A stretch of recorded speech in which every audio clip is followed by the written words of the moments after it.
हरे कृष्णा, राधे राधे। आप सभी का दिन शुभ और मंगलमय हो। कान्हा जी की आशीर्वाद आप सभी भक्तों पर सदा सर्वदा बने रहे।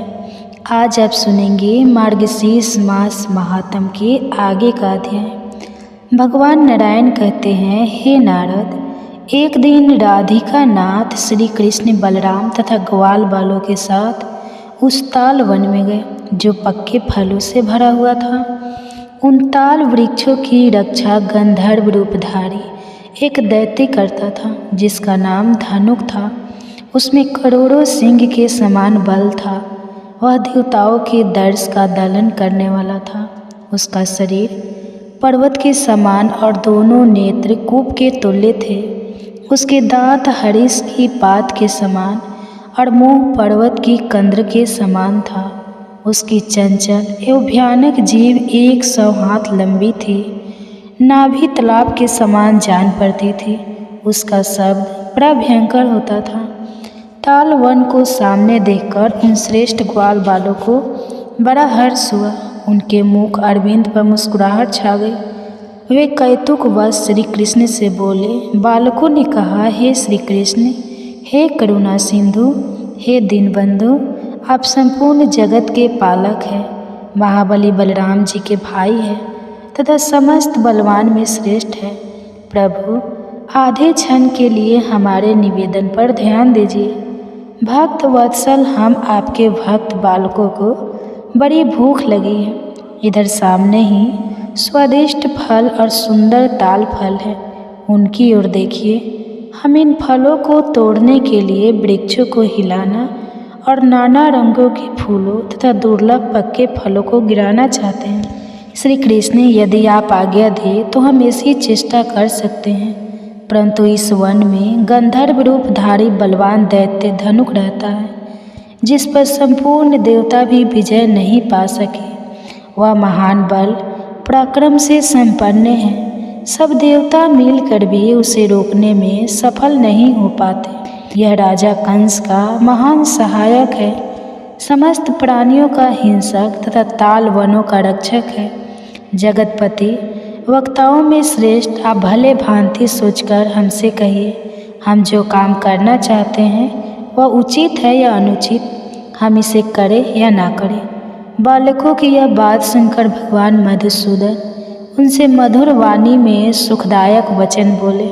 श्री कृष्ण ने कहा, ग्वाल बालो, तुम लोग तो मेरे साथी हो, तुम्हें दैत्य से क्या भय है। वृक्षों को तोड़कर हिलाकर जैसा चाहो बेठक इन फलों को खाओ। श्री कृष्ण की आज्ञा पाकर बलशाली गोप बालक उछले और वृक्षों के सिरों पर चढ़ गए। वे भूखे थे, इसलिए फल लेना चाहते थे। नारद, उन्होंने अनेक रंग के स्वादिष्ट, सुंदर और पके हुए फल गिराए। कितने ही बालकों ने वृक्ष तोड़े डाले, कितने ने ही उन्हें बारंबार हिलाया।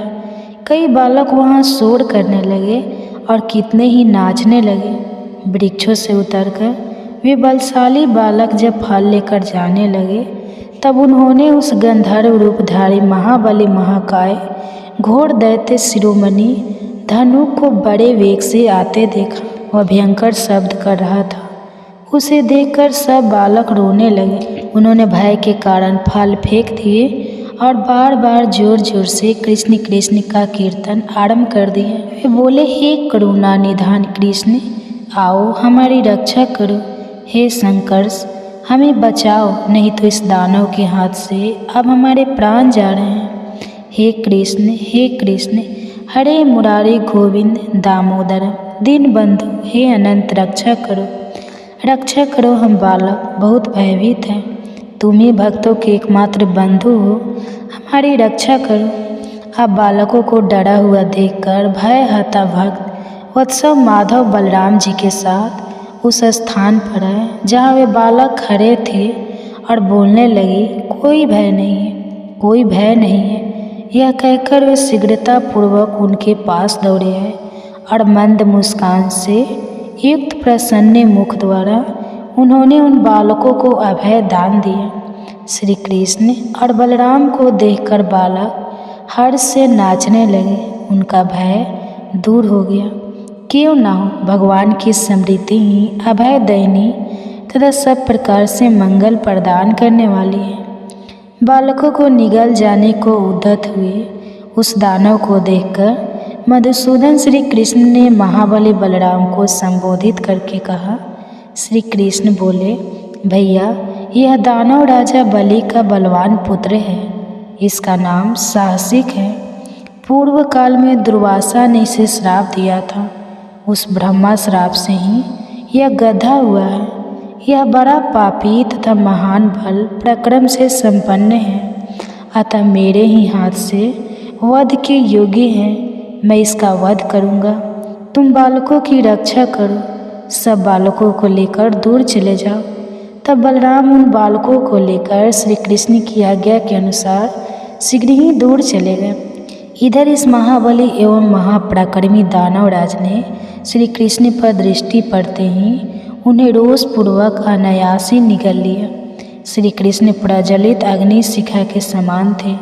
उन्हें निगल लेने पर उस दानव के भीतर बड़ी जलन होने लगी। उन्हें अतिशय तेज से वह मरणासन हो गया। तब उस दैत्य ने भयभीत उन तेजस्वी प्रभु को फिर उगल दिया। परित्यक्त होने पर उन परमेश्वर की ओर एकटक दृष्टि से देखता हुआ वह दैत्य मोहित हो गया। भगवान का श्री विग्रह अत्यंत सुंदर, शांत तथा ब्रह्मा तेज से प्रकाशमान था। श्री कृष्ण के दर्शन मात्र से उस दानव को पूर्व जन्म की स्मृति हुई। उसने अपने आप को तथा जगत के परम कारण श्री कृष्ण को भी पहचान लिया। उन तेज स्वरूप ईश्वर को देखकर वह दानव शास्त्र के अनुसार श्रुति से परे गुणातीत प्रभु का जिस प्रकार जन्म हुआ उसे दृष्टि में लाकर उनकी स्तुति करने लगा। दानव बोला, प्रभु आप ही अपने वंश के वामन हुए थे और मेरे पिता के यज्ञ में याचक बने थे। आपने पहले तो हमारे राज्य और लक्ष्मी को हर लिया, पर पुनः बलि की भक्ति के वशीभूत होकर हम सब लोगों को सूतक लोक में स्थान दिया। आप महान वीर सर्वेश्वर और भक्त वत्सल हैं। मैं पापी हूँ और श्राप से संदर्भ हुआ हूँ। आप शीघ्र ही मेरा वध कर डालिए। दुर्वासा मुनि के श्राप से मुझे ऐसा घृणित जन्म मिला है। जगतपति मुनि ने मेरी मृत्यु आपके हाथ से बताई थी। आप अत्यंत तीखे और अतिशय तेजस्वी शर चक्र से मेरा वध कीजिए। मुक्तिदाता जगन्नाथ ऐसा करके मुझे उत्तम गति दीजिए। आप ही वासुदेव का उद्धार करने के लिए अंततः 12 रूप में अवतीत हुए थे। हे नाथ, आप ही वेदों के रक्षक तथा हिरण्याकश के नाशक हैं। आप पूर्ण परमात्मा स्वयं ही हिरण्यकश्यप के वध के लिए नरसिंह रूप में प्रकट हुए थे। आप वासुदेव के पुत्र, शांत स्वरूप तथा देवकी के दुख का निवारण करने वाले हैं। आपका स्वरूप एवं नीच है। आप पृथ्वी का भार उतारने के लिए ही यहाँ पधारे हैं। आपने पूतना को माता के समान गति प्रदान की है, क्योंकि आप कृपा निधान हैं। आप वक्यसी तथा प्रलंबित भय भंजन राधिका नाथ प्रसन्न होइए और मेरा उद्धार कीजिए। हे नाथ, इस गंधर्व योनि और भवसागर से मुझे उबारी में मूर्ख हूँ तो भी आपके भक्त का पुत्र हूँ, इसलिए आपको मेरा उद्धार करना चाहिए। वेद, ब्रह्मा आदि देवता तथा मुनिद्र भी जिनकी स्तुति करने में असमर्थ है, उन्हें गुणातीत परमेश्वर की स्तुति मुझ जैसा पुरुष क्या करेगा, जो पहले दैत्य था और अब गधा है। करुणा सागर आप ऐसा कीजिए जिससे मेरा जन्म ना हो। आपके चरणावीत के दर्शन पाकर कौन फिर जन्म अथवा घर गृहस्थ के चक्कर में पड़ेगा। ब्रह्मा जिनकी स्तुति करते हैं उन्हीं का सत्वन आज की गधा कर रहा है। इस बात को लेकर आपको उपहास नहीं करना चाहिए, क्योंकि सच्चिदानंदन स्वरूप एवं विश्व परमेश्वर की योग्य और अयोग्य पर भी समान रूप से कृपा होती है। यह कहकर दैत्य राज धनुक श्री हरि के सामने खड़ा हो गया। उनके मुख पर प्रसन्नता छा रही थी। वह श्री संपन्न एवं अत्यंत संतुष्ट जान पड़ता था। तो इसके बाद दैत्य का क्या हुआ, अगर आप जानना चाहते हैं तो कल के अध्याय में जरूर सुनिए। आप सुनिए भागवत गीता का पाठ। कथन अनुसार एकादशी व्रत की कथा सुनने से सभी पापों का नाश होता है और मोक्ष की प्राप्ति होती है। जो भी मनुष्य एकादशी महात्म्य का श्रवण या पाठन करता है उन्हें अश्वमेध यज्ञ के समान फल प्राप्त होता है। वैसे तो सभी मनुष्य को यह व्रत अवश्य ही करना चाहिए, लेकिन अगर किसी भी कारणवश आप व्रत नहीं भी कर पाते हैं तो भी कथा को अवश्य ही सुनिए और पुण्य फल प्राप्त कीजिएगा। तो आइए सुनते हैं पुण्य फल देने वाली आज की महात्म कथा और साथ ही सुनेंगे भागवत गीता का पाठ। तो प्रिय श्रोताओं, आज एकादशी के उपलक्ष्य पर महात्म्य कथा से पहले एकादशी के महात्म की एक बहुत ही सुंदर कथा को सुनते हैं। गालव मुनि का भद्रसल नामक का एक पुत्र था। भद्रसल ने छोटी सी उम्र से ही एकादशी व्रत का पालन करना शुरू कर दिया था। गालव मुनि ने उन्हें ऐसा करने के लिए कभी भी नहीं कहा था। एक बार गालव मुनि ने अपने पुत्र भद्रसल से पूछा कि हे पुत्र, तुम्हें इस व्रत को करने के लिए किसने कहा? फिर भद्रसल ने कहा, हे पिताजी, मैं कई जन्मों से एकादशी व्रत करता आ रहा हूँ। हे प्रिय श्रोताओं, वैसे आमतौर पर किसी को भी पिछला जन्म याद नहीं रहता।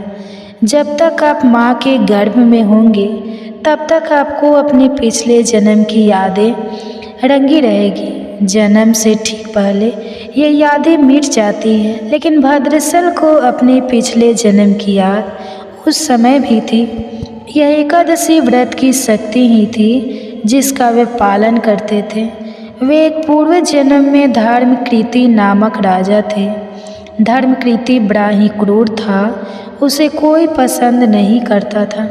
ऐसा कोई भी पाप नहीं था जो उसने नहीं किया हो। एक वह अपने सैनिकों के साथ शिकार पर गया। उसने एक हिरण को देखा और अपने सैनिकों को उस हिरण के चारों ओर से घेरने के लिए कहा। राजा ने अपने सभी सैनिकों से यह भी कह दिया कि जो भी सैनिक हिरण को भागने देगा उसका पूरा परिवार मार दिया जाएगा। प्रिय श्रोताओं, भक्तों, हिरण ने भी राजा का यह ऐलान सुना और हिरण ने सोचा कि बेचारे सैनिक में उनसे किसी को भी कुछ होने नहीं दूंगा। ऐसा सोचकर हिरण सैनिकों के पास से न जाकर राजा के पास से निकलकर भाग गया। राजा ने हिरण का पीछा किया। हिरण का पीछा करते करते सूर्यास्त हो गया और राजा एक घने जंगल के अंदर फंस गया। हिरण दूर दूर तक कहीं भी दिखाई नहीं दिया। राजा ने एक पेड़ के नीचे पूरी रात बिताई। राजा ने दिन भर में कुछ भी नहीं खाया था। उसे चारों ओर से खतरनाक जानवरों के गूंजने की आवाज़ सुनाई दे रही थी। वह सो भी नहीं सका। राजा ने डर से श्री हरि विष्णु भगवान से प्रार्थना करना शुरू कर दिया। फिर सुबह होते ही उसकी मृत्यु हो गई। यमदूत आए और उसे यमराज के पास ले गए। फिर यमराज ने यमदूतों से पूछा कि तुम लोग यहाँ क्यों लाए हो? इनका स्थान तो वैकुंठ में भगवान महाविष्णु में है। हे प्रिय श्रोताओं, लेकिन यमदूत बोले, हे यमराज, यह तो महापापी है। इसने तो अपनी पूरी उम्र पाप किए हैं। यह सुनकर यमराज बोले कि नहीं नहीं, इसके वह सभी पाप चले गए हैं। यह अपवित्र है। जिस दिन इसकी मृत्यु हुई थी उस दिन एकादशी थी। इसने दिन भर उपवास किया था और रात में जागते हुए श्री हरि का स्मरण किया था, जिसके सारे पाप दूर हो गए हैं। अब यह पवित्र हो गए हैं। यमराज ने स्वयं एक स्वर्ण रथ बुलवाया और राजा को बैकुंठ भेज दिया। श्रोताओं, जब लोगों को इस बारे में पृथ्वी पर पता चला तो वे सभी एकादशी का पालन करने के लिए और अधिक उत्साहित हो गए। प्रिय श्रोताओं, इस प्रकार अनजाने में भी किए गए एकादशी व्रत का इतना फल है, तो सोचिए पूरे भक्ति भाव से किए गए व्रत का कितना अधिक फल होगा। प्रिय श्रोताओं, देखिए एकादशी के दिन भोजन क्यों नहीं करना चाहिए। जब एकादशी माता प्रकट हुई तो माता ने मूढ़ दैत्य का वध किया था और तीनों लोगों के देवताओं के कष्टों को हरा था। इसलिए भगवान ने घोषणा की थी कि एकादशी के दौरान देवी के इस महान कार्य के कारण पूरे जगत में कोई भी पाप नहीं रहेगा। लेकिन पाप तो पहले से ही थे। जब उन्होंने यह सुना तो पाप पुरुष आश्रय की तलाश में इधर उधर भागने लगे। एकादशी के दौरान पाप कहाँ रहेगा। वह जहाँ भी गया सभी ने उसे आश्रय देने से इनकार कर दिया और अंत में पाप अन्न के पास गया और अन्न एकादशी के दौरान पाप को आश्रय देने के लिए सहमत हो गया। तो इस प्रकार एकादशी के दौरान सभी पाप भोजन में आश्रय लेते हैं। इसलिए जो कोई भी मनुष्य एकादशी के दौरान भोजन करता है तो ये सभी पाप उस व्यक्ति में प्रवेश करते हैं और रोग, समस्या, हानि, परेशानी इत्यादि बन जाते हैं। एकादशी देवी को विष्णु कन्या भी कहा जाता है क्योंकि वह भगवान की मानसी पुत्री है। एकादशी का दिन बड़ा ही पवित्र है। तो हरे कृष्णा, आइए अब सुनते हैं भागवत गीता का पाठ। तो ओम नमो नारायण कहते हैं कि त्याग कर्म कर नहीं बल्कि कर्म के फल किया जाना चाहिए। वह सत्व, रजस और तमस के अनुसार 3 प्रकार के कर्म, 3 प्रकार के ज्ञान, 3 प्रकार के कर्ता, 3 प्रकार की बुद्धि, 3 प्रकार के सुख के बारे में विस्तार से बताते हैं। मनुष्य के स्वभाव और सधर्म द्वारा नियुक्त किए गए ब्राह्मण, क्षत्रिय, वैश्य, शूद्र के गुणों तथा कर्तव्यों का वर्णन करते हैं। कर्म, योग और परम सिद्धि, सर्वोत्तम भक्ति, संकटों को पार करने के उपाय बताते हुए श्री भगवान अर्जुन को अपनी शरण में लेने का अवशासन देकर अपना उपदेश समाप्त करते हैं। अर्जुन केशव से पूछते हैं, केशव, मैं संन्यास और त्याग के बारे में जानना चाहता हूँ। इन दोनों में क्या अंतर है, मुझे समझाइए। श्री भगवान अर्जुन को समझाते हुए कहते हैं, सुन पार्थ, इच्छा द्वारा प्रेरित सभी कर्मों को पूरी तरह त्याग देना ही संन्यास कहलाता है। अपने कर्म के फल को पूरी तरह त्याग देना ही त्याग कहलाता है। जहाँ संध्या सभी कर्मों का त्यागती है, वही त्याग कर्मों के सभी फलों और कर्म के फल की इच्छा का त्याग है। कुछ विद्वान तो यहाँ तक मानते हैं कि कर्म करना ही दोष है, इसलिए उनके मुताबिक कर्म को दोष समझकर उसको त्याग देना चाहिए। जबकि कुछ विद्वान मानते हैं कि यज्ञ, दान और तप जैसे कर्मों का त्याग नहीं करना चाहिए। अब तू त्याग के बारे में सच्चाई को सुन। त्याग 3 प्रकार का बताया गया है, लेकिन यज्ञ, दान और तप जैसे कर्मों का त्याग कभी भी नहीं करना चाहिए, बल्कि उन्हें करते ही रहना चाहिए, क्योंकि यह 3 कर्म उनके द्वारा करने वाले बुद्धिमान लोगों को पवित्र करने वाले होते हैं।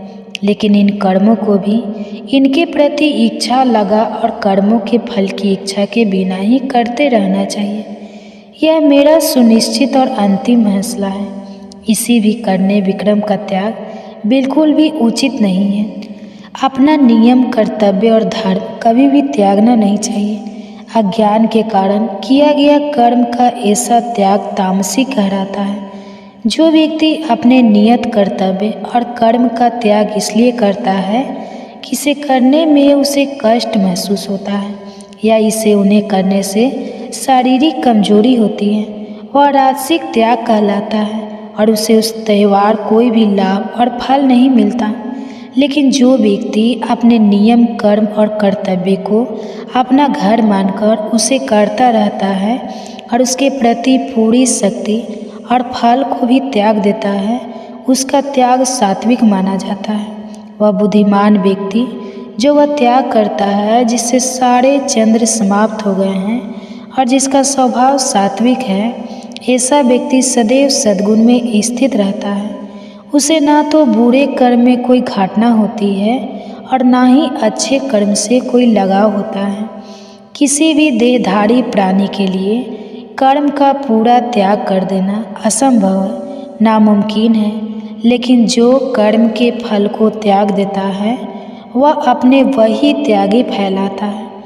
जिन लोगों ने अपने जीवन काल में अपने कर्म के फल का त्याग नहीं किया उन्हें मृत्यु के बाद फल अवश्य मिलता है, जो कि 3 प्रकार के होते हैं, अच्छा, बुरा और मिला जुला। और यह कर्म फल ही उनके पूर्व जन्म का कारण बनते हैं। लेकिन जिन्होंने अपने जीवन काल में ही कर्म के फल को त्याग दिया है उन्हें मृत्यु के बाद कोई भी फल नहीं मिलता। वह कर्म के फल पुष्प फल से होने वाले बंधन से भी छूट जाते हैं और इसलिए वह पूर्ण जन्म के चक्कर से भी निकल जाते हैं। कर्म करने के लिए भी आवश्यक 5 कारण बताए गए हैं। एक, कर्म का स्थान, दूसरा कर्म करने वाला, तीसरा उस कर्मों को करने के लिए, चौथा अनेक प्रकार के प्रयास और 5वां भाग्य यानी परमात्मा जो इन सबको संभव बनाता है।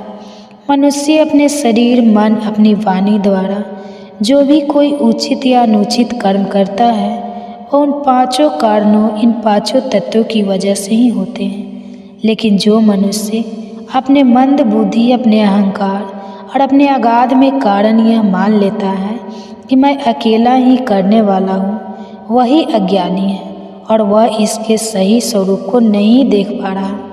इस मनुष्य में यह की भावना नहीं है और जो यह समझता है कि सभी कर्मों में परमात्मा का ही हाथ है, जिसकी बुद्धि कर्म के फल में आसक्त नहीं है, वह इन सभी मनुष्य को मारता हुआ उन्हें नहीं मानता, इसलिए वह अपने कर्मों के कारण नहीं बनता। मनुष्य कर्म की प्रेरणा देने वाले होते हैं और उसे जाने वाला कर्ता कर्म को भी एक साथ इकट्ठा करने वाले और संभव बनाने वाले कारण होते हैं।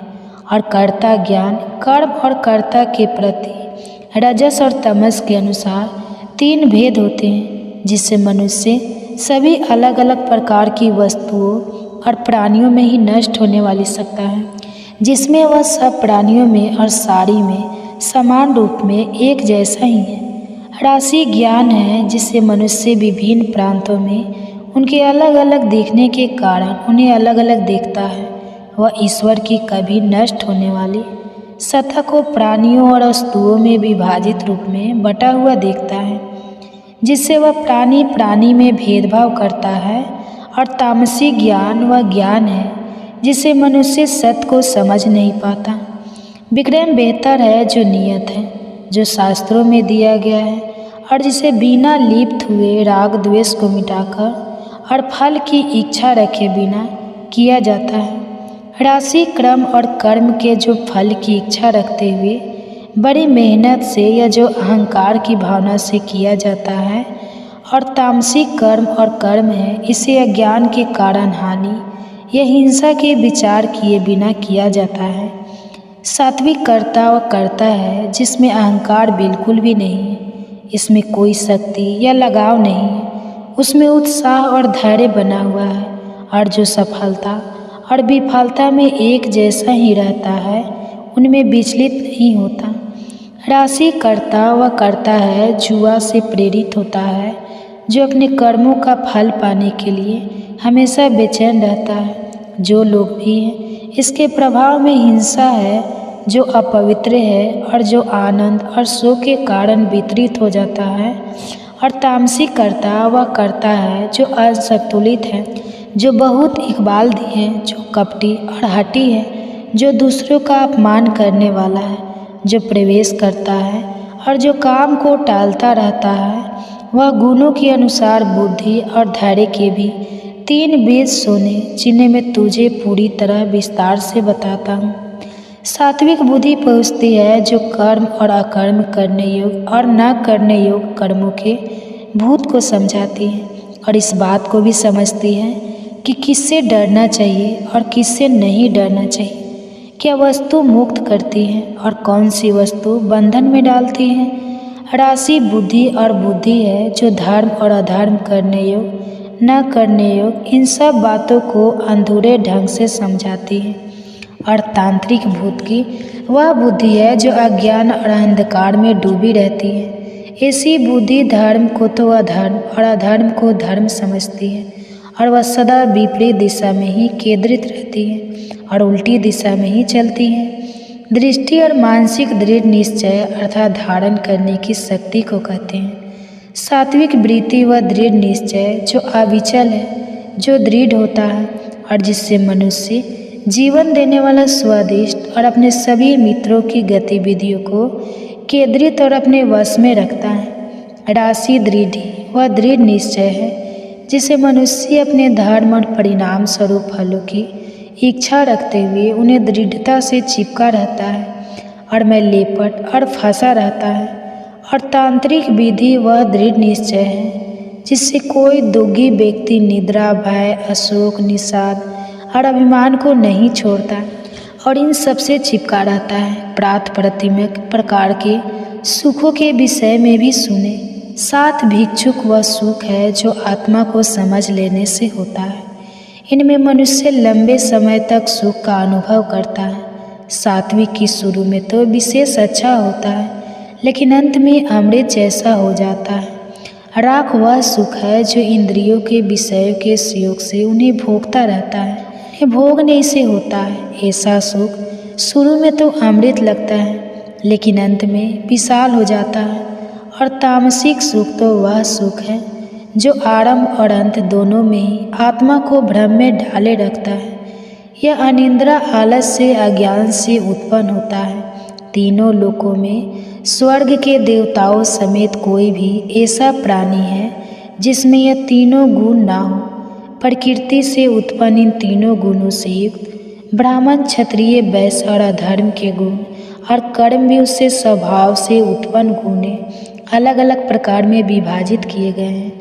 ब्राह्मणों के सर्वगुण हैं शांति, प्रियता, आत्मसंयम, तपस्या, पवित्रता, सहजता, सहनशीलता, सत्य, निष्ठा, ज्ञान, विज्ञान तथा धर्म। श्रद्धा क्षत्रियों के स्वाभाविक गुण, हरिटेज, धीरता, युद्ध में मुंह न मोड़ना, दानशीलता व्यक्ति का स्वभाव प्रबलम है। केशव कहते हैं, अर्जुन तू यह सुन कि किस तरह अपना कर्म करते हुए मनुष्य सीधी को पा लेता है। अपने स्वाभाविक और स्वभाव वाले धर्म का पालन करना ही उस परमात्मा की उपासना करना है जिस परमात्मा के सभी प्राणियों उत्पन्न होते हैं और जिससे यह सारी सृष्टि में व्याप्त है। अधूरे ढंग से भी पालन किया जा रहा है। अपने स्वभाव वाला धर्म पूरे ठंड वाले धर्म से कहीं अधिक उन्हें अच्छा है। अपने स्वभाव से नियुक्त किए गए कर्म का पालन करने वाले को भी पाप नहीं लगता। इसलिए मनुष्य को अपने स्वभाव से उत्पन्न अपने स्वभाव वाले अपने धर्म को कभी भी नहीं छोड़ना चाहिए, फिर चाहे उसमें द्वेष ही क्यों ना हो, क्योंकि जैसे आग में धुआं होती है वैसे ही सभी कर्मों में कोई न कोई द्वेष होता ही है। श्री कृष्ण के मुख से सुना है, महाराज मैं केशव और अर्जुन के इस पवित्र स्वाद को बार बार याद करके आनंद से विभोर हो रहा हूँ। और जब जब मैं हरि के उस अद्भुत रूप को याद करता हूँ मैं और पुलकित होता हूँ। यहाँ योगेश्वर श्री कृष्ण है और जहाँ धुनीधारी पार्थ है वहाँ कल्याण इस वर्ष विजय पर चलती भी वहाँ अवश्य ही रहेगी। यह मेरा पक्का विश्वास है। इसी के साथ भगवत गीता के 18वें अध्याय के साथ संपूर्ण भगवत गीता का भी अंत होता है। आपको हमारे द्वारा किया गया यह यत्न कैसा लगा कमेंट्स में हमें लिखकर जरूर बताएं। भारत संबंधी वीडियो देखने के लिए हमारे चैनल को सब्सक्राइब जरूर करें। भगवान सत्य, रजस और तमस इन तीनों गुणों के अनुसार 3 प्रकार की श्रद्धा, 3 प्रकार के भोजन, 3 प्रकार के और 3 प्रकार के दान के बारे में बताते हैं और उनसे पूछते हैं कि जो लोग शास्त्रों के विधान से हटकर लेकिन अपनी पूर्ण श्रद्धा से करते हैं उनकी क्या स्थिति होती है। उनकी श्रद्धा सात्विक, राजसिक या भगवान अर्जुन यह सुनकर उत्तर सभी प्राणियों की श्रद्धा उनके अनुसार सात्विक, राजसिक या तामसिक होती है। प्रत्येक प्राणी की था उसके अंतःकरण के अनुरूप होती है। जिसकी जैसी शीघ्र है उसकी वैसी वाणी होती है। देवताओं की उपासना करते हैं और की उपासना करते हैं और मैं, लोग, भूत, प्रेतों की उपासना करते हैं।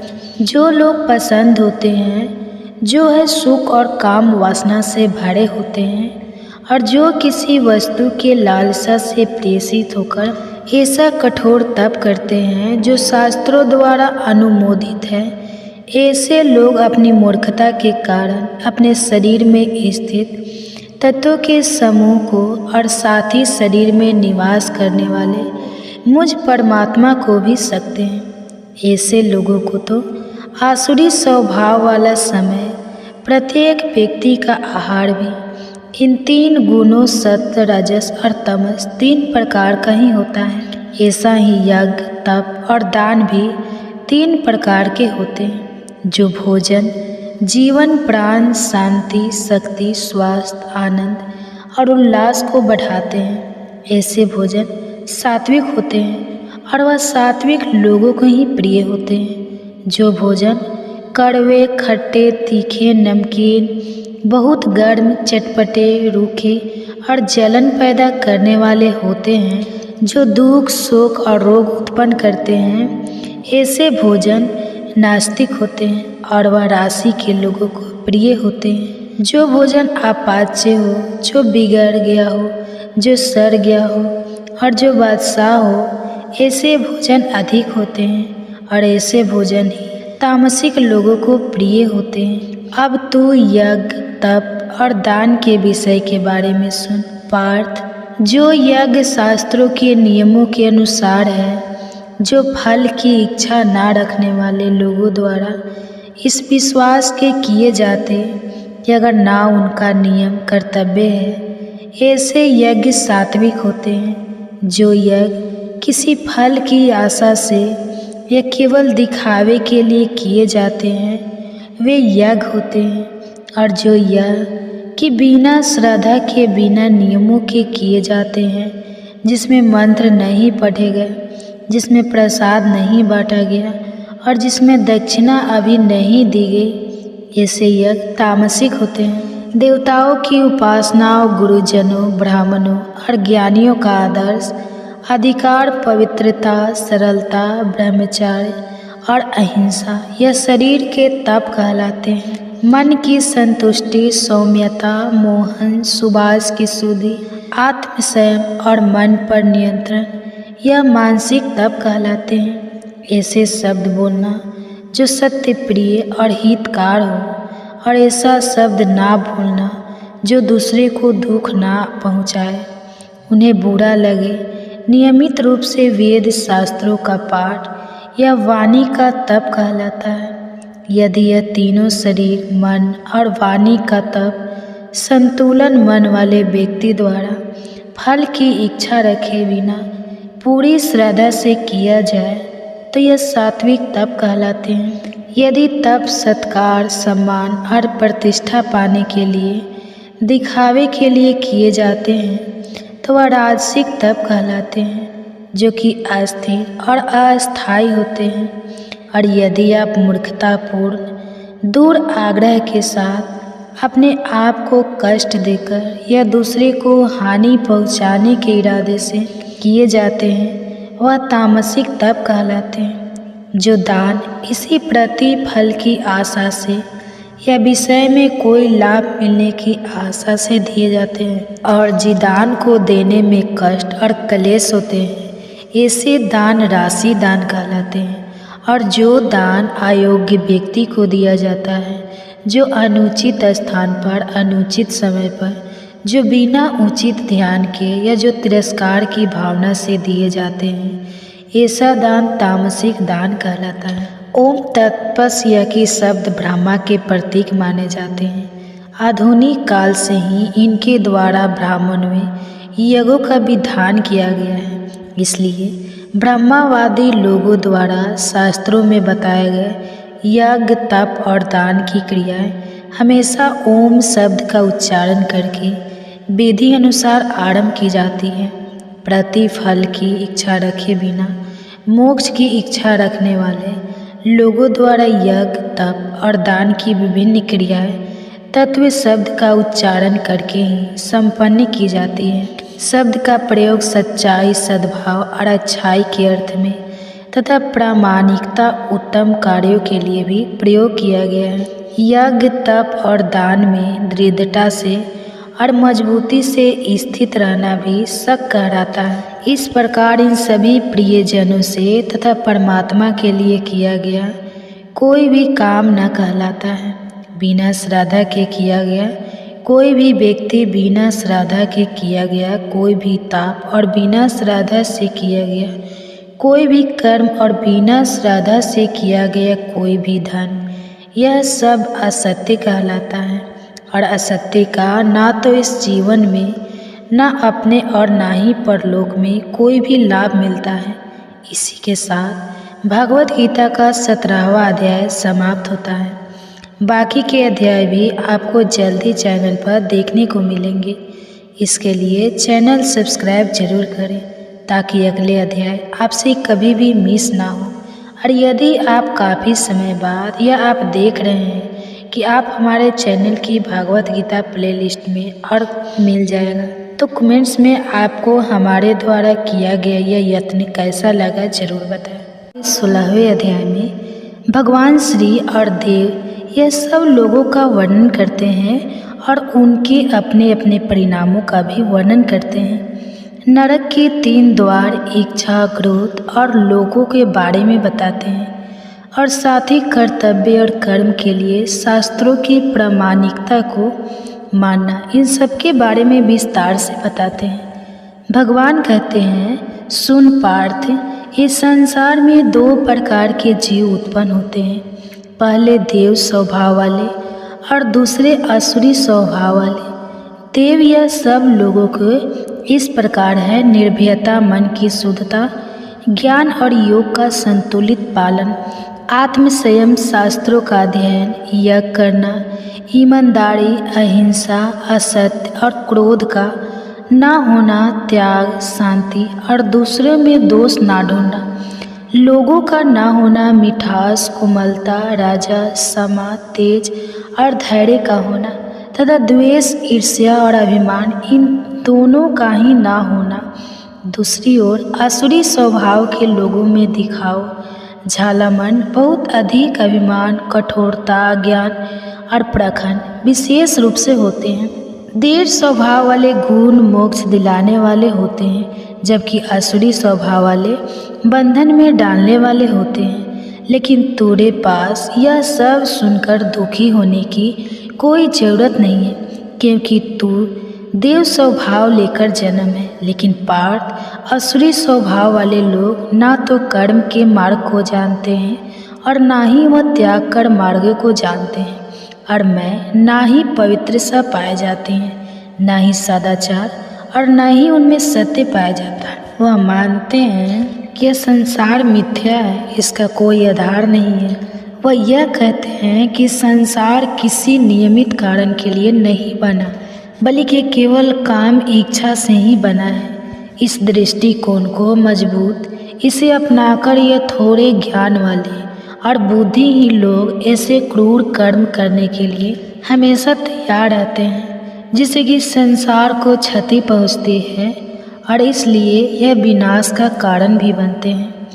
काम इच्छा से कभी भी व्रत ना होने वाली, लालसा के वश में होने के कारण, प्रखंड घमंड दहनकार से भरे, मूर्खता के कारण, गलत दृष्टिकोण के कारण वह अपवित्र निश्चय सही कर्म करते हैं।